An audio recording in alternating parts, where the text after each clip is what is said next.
আসসালামু আলাইকুম দর্শক, এবার বিএনপিকে সতর্ক করলো জোনায়েদ সাকি। জোনায়েদ সাকি বলেছেন, ওবায়দুল কাদের বলেছে যে আওয়ামী লীগের নেতাদের লাশ ফেলে হলেও বিএনপি চেষ্টা করবে এই নির্বাচনকে প্রশ্নবিদ্ধ করার জন্য।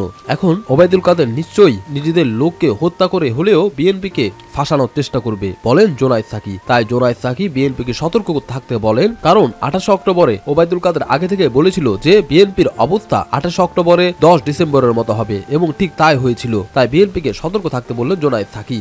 এদিকে তারেক রহমানের সাথে কি শেখ হাসিনা বসবে কোনো ধরনের আলোচনায়? দেশকে স্বৈরাচারের হাত থেকে রক্ষা করার জন্য এবং একটি গৃহযুদ্ধের হাত থেকে রক্ষা করার জন্য কি তারেক রহমান আর শেখ হাসিনা একই টেবিলে বসতে যাচ্ছেন? চলুন এই বিষয়ে বিস্তারিত জেনে আসি। কিন্তু তারপরেও আমি বলবো তারেক রহমানকেও রেডি থাকতে হবে, একইভাবে হাসিনাকেও। আমি আপনাদেরকে এই জাতিকে রক্ষা করতে হলে এই দিক থেকে বের হতে হবে। আমার ডিসলাইকিং থাকতে পারে না, কিন্তু আমি যেটা বলছি না একইভাবে শেখ হাসিনা যে পরিস্থিতিটা তৈরি করছে তার সাথে আসলে এখন আলোচনায় যাওয়াটাও আসলে অনেক চিন্তার বিষয়। তোর সঙ্গে কি না আমি এটা বলছি না যে হয়তো যেতে হবে, কিন্তু আমি বলছি আমাদের এই জাতিকে যদি রক্ষা করতে চাই আমাদের এই মাইন্ডসেট পরিবর্তন করতে হবে। আমি যেটা দেখছি, এবং সবচেয়ে বড় হলো কি, এরা যারা নলেজ বেস সোসাইটির কথা বলে, এই সোকল বামরা আপনি দেখেন, এবং এদের ভিতরে এই ধরনের এই যে ব্রাহ্মণের মতো ছুঁয়ে দিলে জামাত, ছুঁয়ে দিলে আমার জাত যাবে। ট্যাঙ্ক ড্যান্সারদেরকে একটু সাইজ করা, এবং হলে এটা মানুষ খুব খুশি হবে, কঠিন সাইজ হবে। আরেকটা বিষয় হচ্ছে, ধরেন যে গ্রাম বাংলা বলে এটা যে সকল বেড়াগিরি হচ্ছে বিএনপির সাথে, বুঝছেন তো? গ্রাম বলে আর অন্যরা বলেন বেড়াগিরি দেখায় সে বিএনপির সাথে। হ্যাঁ, হাসিনার কাছে যান সব মিউ মিউ করে, অনেক আগে থেকে দেখছি। বিএনপি একটু লিবারেলি ডিল করে তো, এবং আপনি দেখবেন যে বিএনপির দ্বারা যারাই বেনিফিটেড, কি সেনাপ্রধান হোক, কি আমলা হোক, বা রাজনীতিবিদ হোক, তারাই ঘুরে ফিরে বিএনপি সমালোচনা করার সময়, বিএনপিকে ধরার সময় বা বিএনপির ক্ষতি করার সময় তাদের একেবারে গায়ে একদম জোশ চলে আসে আর কি, আবার ব্যাটাগিরি দেখায় আর কি, বুঝছেন না?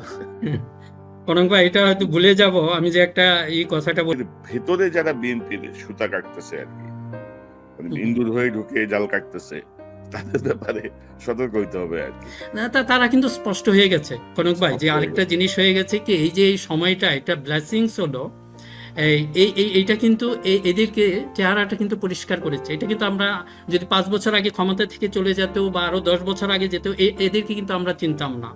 কিন্তু এইটা কিন্তু এখন যদি বিএনপি নেতৃত্ব এটাকে কাজে লাগাতে পারে, এখন দেখেন যে এখন আপনার অন্য কিছুই নাই। এই যে বলেন যে জামাতের সাথে যেতে হবে বা বামপন্থীদের সাথে যেতে হবে, আপনি শুধু দেশের অভিনয় করতে হয় না। এবং এই কথাই বললাম, আপনি রাজনীতিতে অস্পষ্ট কিছু রাখলে সেটা মানুষের কাছে পৌঁছে না। আজকে বিএনপি নেতৃত্বকে যেটা হয়েছে, আপনার কি আছে? হ্যাঁ, আপনি দেশের সার্বভৌমত্ব নিয়ে কথা বলেন, আপনি ক্ষমতায় ছিলেন। হ্যাঁ, এখানে ক্ষমতায় গেলে নেইবারের সাথে কি করতে হবে সেটা ওরা ভালোভাবেই জানে, সেটা আপনি স্পষ্ট করে দেন। হ্যাঁ, অবশ্যই আমরা এমন কিছু করবো না যেটা আমাদের নেইবারদের সাথে ক্ষতি হয়, ক্ষতিগ্রস্ত হয়। আমরা ছিলাম, ক্ষমতায় ছিলাম। এই যে যেগুলি করেন এগুলি তো জাস্ট চাপ ক্রিয়েট করার জন্য, মানে সবকিছু আপনি জানেন। কাজে আমরা এমন কিছু করতে যাব না। বিএনপির অ্যাপ্রোচ সেটা হবে, হ্যাঁ, আমরা দেশের সার্বভৌমত্ব নিয়ে আমাদের নো কম্প্রোমাইজ, এটা আমরা করব না। এবং এটা জানে তখনই আপনার কাছে আসবে, তখন আসতে বাধ্য হবে। কাজে আপনি তাদের কাছে যাবেন না। এগুলি কিন্তু আরো একটা মানে কি ধ্বংসাত্মক পরিস্থিতি। দর্শক, এদিকে আমেরিকার সাথে ভারতের সম্পর্ক ক্রমে খারাপ হয়ে উঠছে। ঠিক কি কারণে আমেরিকা আর ভারতের মধ্যে এমন দ্বন্দ্ব চলমান রয়েছে? চলুন এ বিষয়ে বিস্তারিত জেনে আসি। করার চেষ্টা করা নিয়ে ভারত আমেরিকার সম্পর্কের মধ্যে বেশ ভালো টানাপোড়েন তৈরি হয়েছিল। সে টানাপোড়েনটা চলছে এবং বাড়ছে। আমি কিছুদিন আগে এটা নিয়ে একটা ভিডিও করেছিলাম। আমি ওই ভিডিওটা এই ভিডিও শেষে জুড়ে দেব, কারণ ওটা খুবই রেলেভেন্ট। এবং আমি মনে করি ভারত আমেরিকার দ্বন্দ্ব বাংলাদেশের রাজনীতিতে, বাংলাদেশের ভবিষ্যতের ক্ষেত্রে গুরুত্বপূর্ণ প্রভাব রাখবে বা রাখে, সেখানেই সব বলা আছে। এবং আমি বলতে চেয়েছি এটা যে মোদি গভর্নমেন্টের সাথে বাইডেন গভর্নমেন্টের আসলে দীর্ঘ সময় থেকেই টানাপোড়েন চলছে, সেটা আরও প্রকাশ্য হয়ে উঠেছে রিসেন্টলি, এক ধরনের প্রভাব এটা। এবং এই যে বাইডেন আসছেন না রিপাবলিক ডেতে, তার সাথে খুব সিগনিফিক্যান্ট একটা ব্যাপারও জড়িত হয়ে গেছে। ইন্ডিয়ার প্ল্যান ছিল 26 তারিখ যদি এটা হয়, 27 তারিখই কোয়াডের একটা সামিট বা শীর্ষ সম্মেলন করবেন। এবং জানা যায় বাকি দুটো দেশ, ইন্ডিয়া এবং আমেরিকা ছাড়া বাকি দুটো দেশ, অস্ট্রেলিয়া এবং জাপানের প্রাইম মিনিস্টাররা রাজি হয়েছিলেন। কিন্তু যে বাইডেন আসলেন না, ফলে এটা আর হচ্ছে না।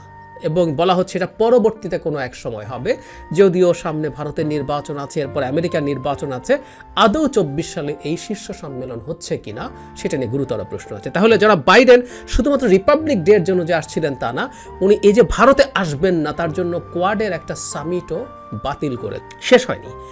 এরপর আরেকটা কাজ করেছে, সেটা হলো আমরা জানি যে ভারতের পররাষ্ট্রমন্ত্রী জয়শঙ্কর গেছেন রাশিয়াতে, যেতেই পারেন, কিন্তু উনি ওখানে 5 দিন ছিলেন। এবং দ্য ওয়ে এই সফরটা হয়েছে, উনি ল্যাভরভের সাথে, ওনার যে কাউন্টার পার্ট, তার সাথে তো বসেছেনই, প্রেসিডেন্টের সাথে বসেছেন, যারা পুতিন অত্যন্ত কর্ডিয়ালি তাকে সাক্ষাৎ দিয়েছেন। এবং এ ধরনের ক্ষেত্রে সাধারণত মন্ত্রীদের সাথে, মানে বাইল্যাটারাল মন্ত্রীদের মধ্যে বৈঠক হয় বা একই লেভেলের হয়।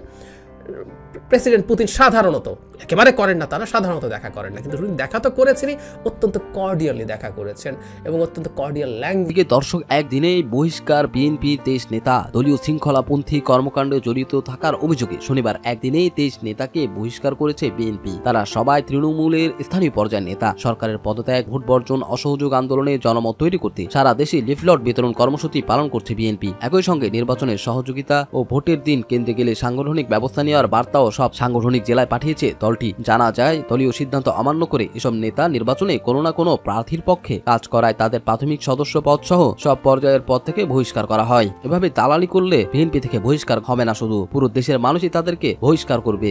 এদিকে বন্ধুরা, একটি নতুন খবর পাওয়া গিয়েছে যে ছাত্র শিবিরের সভাপতি নির্বাচিত হয়েছে এবং সেক্রেটারিও নির্বাচিত হয়েছে। ছাত্র শিবিরের কেন্দ্রীয় সভাপতি হিসেবে নির্বাচিত হয়েছে মঞ্জুরুল ইসলাম এবং সেক্রেটারি জেনারেল হিসেবে জাহিদুল ইসলাম মনোনীত হয়েছেন। রোববার ছাত্র শিবিরের কেন্দ্রীয় সদস্য সম্মেলনে নবনির্বাচিত কেন্দ্রীয় সভাপতির নাম ঘোষণা করা হয়। এরপর নবনির্বাচিত কেন্দ্রীয় সভাপতিকে শপথ বাক্য পাঠ করান ছাত্র শিবিরের প্রধান নির্বাচন কমিশনার অ্যাডভোকেট মতিউর রহমান আকন্দ। ছাত্র শিবিরের সংবিধান অনুযায়ী কেন্দ্রীয় সভাপতি 2024 সেশনের জন্য কার্যকরী পরিষদের সঙ্গে পরামর্শ করে জাহিদুল ইসলামকে সেক্রেটারি জেনারেল হিসেবে মনোনয়ন দেন। গত 29 ডিসেম্বর সকাল 8টা থেকে 30 ডিসেম্বর রাত 8টা পর্যন্ত সারা দেশে অনলাইনের মাধ্যমে একযোগে কেন্দ্রীয় সভাপতি নির্বাচনের ভোট গ্রহণ অনুষ্ঠিত হয়। সম্মেলনে ছাত্র শিবিরের কেন্দ্রীয় সভাপতি রাজিবুর রহমানের সভাপতিত্বে প্রধান অতিথি হিসেবে উপস্থিত ছিলেন বাংলাদেশ জামাত ইসলামীর ভারপ্রাপ্ত আমির অধ্যাপক মুজিবুর রহমান সহ প্রমুখ। এদিকে দেশব্যাপী গণসংযোগ ও লিফলেট বিতরণের কর্মসূচি অব্যাহত রাখার আহ্বান জামাত ইসলামীর। বাংলাদেশ জামাত ইসলামীর ভারপ্রাপ্ত সেক্রেটারি জেনারেল মাওলানা এটিএম মাসুম 30 ডিসেম্বর প্রদত্ত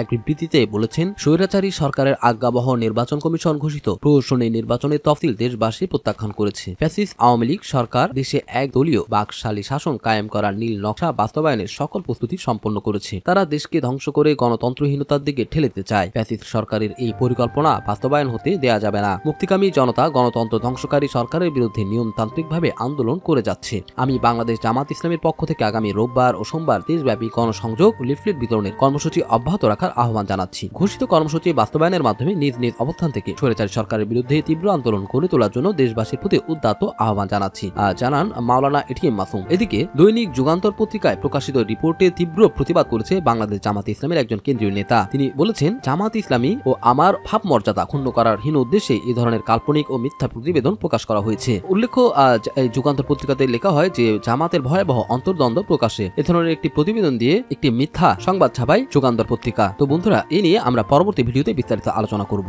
আজ এখানেই শেষ করছি।